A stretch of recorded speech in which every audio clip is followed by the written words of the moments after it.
اعوذ باللہ من الشیطان الرجیم بسم اللہ الرحمن الرحیم رب اشرح لی صدری ویسر لی امری واحلل عقدۃ من لسانی یفقہوا قولی رب زدنی علما رب یسر ولا تعسر وتمم بالخیر۔ السلام علیکم ورحمۃ اللہ وبرکاتہ۔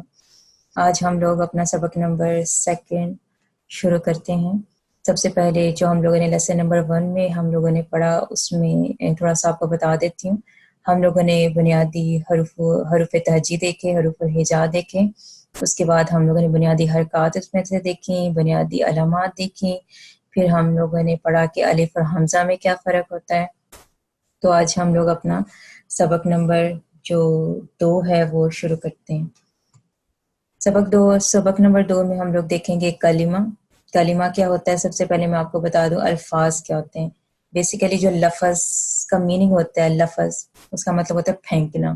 تو منہ سے کوئی بھی چیز آپ کے منہ سے جو آپ نکالتے ہو بولتے ہوئے، تو اس کو الفاظ بولتے ہیں، ٹھیک ہے۔ اب وہ معنی والے بھی ہو سکتے ہیں اور بے معنی بھی ہو سکتے ہیں، یعنی کہ بامعنی بھی ہو سکتے ہیں اور بے معنی بھی ہو سکتے ہیں۔ تو ہم لوگ کیونکہ کلمہ پڑھ رہے ہیں، تو کلمہ کیا ہوتا ہے؟ آپ کے منہ سے نکلنے والے ایسے الفاظ جن کا کوئی معنی ہو، اس کو ہم کلمہ بولیں گے۔ اگر ہم اس کی ڈیفینیشن کریں، حروف اور حرکات کے ملنے سے الفاظ بنتے ہیں، ٹھیک ہے، جو بے معنی بھی ہو سکتے ہیں اور بامعنی بھی ہو سکتے ہیں۔ تو ہر بامعنی لفظ جو ہے وہ کلمہ کہلائے گا، ٹھیک ہے۔ جیسے آپ بچے کو دیکھتے ہو، بچہ منہ سے آوازیں نکال رہا ہوتا ہے جس کا کوئی مطلب نہیں ہوتے، وہ بھی الفاظ ہیں، کیونکہ ان کا کوئی مطلب نہیں ہوتا، اس کو ہم کلمہ نہیں بولیں گے۔ لیکن اگر کوئی الفاظ ایسے نکلتے ہیں جن کے مطلب ہوتے ہیں، جو بامعنی ہوتے ہیں، جس کی کوئی پرپز ہوتا ہے، تو اس کو ہم کلمہ بولیں گے۔ جیسے ہم دیکھیں قاف لام میم سے مل کے قلم بنا، اوپر حرکات آئیں، زبر زبر اور 2 پیشنی تنوین۔ اسی طرح کتاب ہیں، 4 حروف ہیں، ٹھیک ہے، حروف تہجی ہیں، اور ان کے ملنے سے کتابن پورا ایک بامعنی لفظ بنا۔ اسی طرح انسان ہے، الف نون سین الف نون حروف سے مل کے انسان پورا ایک لفظ بنا، اور اس کو ہم کیا بولیں گے؟ کلمہ۔ اس کے بعد ہم دیکھتے ہیں کلمہ کی اقسام۔ کلمہ کی 3 اقسام ہوتے ہیں، اسم، فعل اور حرف۔ اسم کیا ہوتا ہے؟ کسی شخص، چیز، جگہ، صفت یا کام کا نام اسم کہلاتا ہے۔ کام کے نام سے مراد مصدر ہے، مثلا جانا، آنا، پڑھنا، لکھنا، مارنا، کھانا، پینا وغیرہ، یہ کیا ہوتا ہے؟ اسم مصدر۔ اور کسی بھی شخص کا نام، کسی چیز کا نام، کسی جگہ کا نام، ٹھیک ہے، یا کسی صفت کا نام جو ہے، یا کسی کام کا نام ہے، وہ کیا کہلائے گا؟ اسم، ٹھیک ہے۔ اسم کسی بھی چیز کا، شخص کا، جگہ کا نام جو ہے وہ اسم کہلاتا ہے۔ فعل کیا ہوتا ہے؟ وہ کلمہ جس میں کسی کام کا کرنا یا واقعہ ہونا زمانے کی قید کے ساتھ پایا جائے۔ مثلا مارا ایک فعل ہے، مارنے کا کام زمانہ، جیسے اس نے مارا، ٹھیک ہے، اس نے مار دیا، وہ مارے گا، ٹھیک ہے، وہ مار رہا ہے، تو یہ اس میں زمانہ بھی پایا جا رہا ہے۔ اس نے مارا تھا ماضی ہے، مار رہا ہے حال ہے، ٹھیک ہے۔ اسی طرح وہ مارے گا، وہ مستقبل کی بات ہو رہی ہے، تو یہ کیا ہوگا؟ یہ فعل ہوگا، ٹھیک ہے۔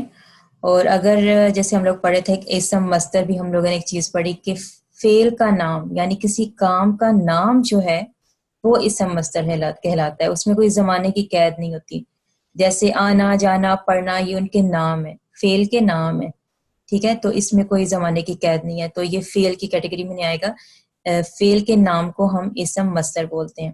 لیکن اگر زمانے کی قید ہو، جیسے وہ کام کر رہا ہے، وہ کر رہا تھا، وہ کرے گا، ٹھیک ہے، اس میں زمانے کی قید ہے، مستقبل ہے، ماضی ہے، حال ہے، تو یہ فعل کہلائیں گے، ٹھیک ہے۔ جیسے ہم لوگوں نے اردو میں چھوٹے تھے تب ہم لوگ پڑھتے تھے اسم، فعل اور کی جو ڈیفینیشنز ہیں۔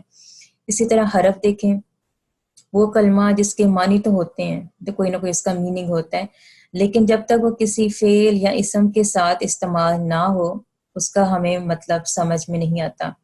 جیسے اردو میں آپ نے حروف پڑھے ہوں گے، میں، پر، سے، کو وغیرہ، جیسے یہاں پہ ذکر ہے پر کا۔ آپ پر کو 1000 دفعہ بول لو، پر پر پر پر، آپ کو کوئی اس کی سمجھ نہیں آئے گی، کیا پر، ٹھیک ہے۔ جب تک آپ کسی اسم کے ساتھ اس کو اٹیچ نہیں کرو گے یا کسی فعل کے ساتھ اس کو اٹیچ نہیں کرو گے تو آپ کو اس پر کی سمجھ نہیں آئے گی. ٹھیک ہے, اس کے میننگ ہیں لیکن وہ اپنا اکیلی میننگ نہیں بتاتا جب تک وہ کسی چیز کے ساتھ اٹیچ نہ ہو, یعنی کسی اسم یا فعل کے ساتھ. اس کے بجائے پر کی بجائے اگر آپ یہ کرو کرسی پر, تو ہمیں سمجھ آ رہی ہے کہ کرسی کے اوپر کوئی چیز ہے, کرسی پر بیٹھا ہے یا کرسی پر نام لکھا ہے, تو مینس یہ ہمیں اس سے ریلیشن بتا رہی ہے. ٹھیک ہے, کہ کرسی پر کوئی چیز ہے. ٹھیک ہے, تو ادروائز سمپل پر سے ہمیں کچھ بھی سمجھ نہیں آ رہی. تو یہ ہم لوگوں نے دیکھا اسم کیا ہوتا ہے, کسی چیز کا نام, کسی صفت کا نام, جگہ, شخص, کسی کا نام, چاہے کسی وہ فعل کا نام ہو, وہ کیا کہلاتا ہے اسم. فعل کیا ہوتا ہے جس میں کوئی کام کیا جا رہا ہو زمانے کی قید کے ساتھ. ٹھیک ہے, وہ فعل کہلاتا ہے. حرف اپنا اکیلے میننگ نہیں دیتا جب تک وہ اسم اور فعل کے ساتھ اٹیچ نہ ہو, تو اس کو ہم حرف بولتے ہیں. آج ہم لوگ صرف اتنا دیکھیں گے. انشاءاللہ نیکسٹ لیکچر میں ہم اسم کے علامات اور فعل کے علامات دیکھیں گے, اور انشاءاللہ یہ سلسلہ چلتا رہے گا. السلام علیکم ورحمۃ اللہ وبرکاتہ.